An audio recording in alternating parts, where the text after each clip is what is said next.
దురదృష్టం ఏందంటే నాలాంటి రచయితలు కూడా అనేక మంది అమరవీరులు చచ్చిపోతుంటే కల్లారా చూశాను.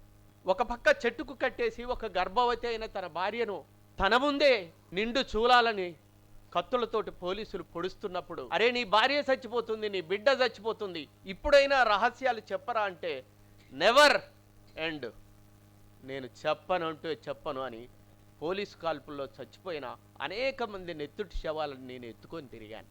అనేక మంది హోరాహోరి కొట్లాడుతున్నప్పుడు శత్రువులు 100 మంది ఒక డౌన్లో ఉండి ఒక అప్పు ఎక్కగానే శత్రువులు మొత్తం కూడా పోలీసులు అగపడే వరకే ఆ 100 మంది కాల్పులు జరిగితే ఈ 10 మంది చచ్చిపోతారు కామ్రేడ్. కాబట్టి 10 మంది చావటానికి వీల్లేదు, నేను ఒక్కరిని చచ్చిపోతానని 10 మందిని డౌన్ చేసి తను ఒక్కడే నిలబడటం వల్ల 100 తుపాకీ గుండ్లు ఒక్కడి మీద పట్టడం వల్ల అతను చచ్చిపోయి 9 మంది మిగిలిన ఘటనలు కూడా నేను చూశాను.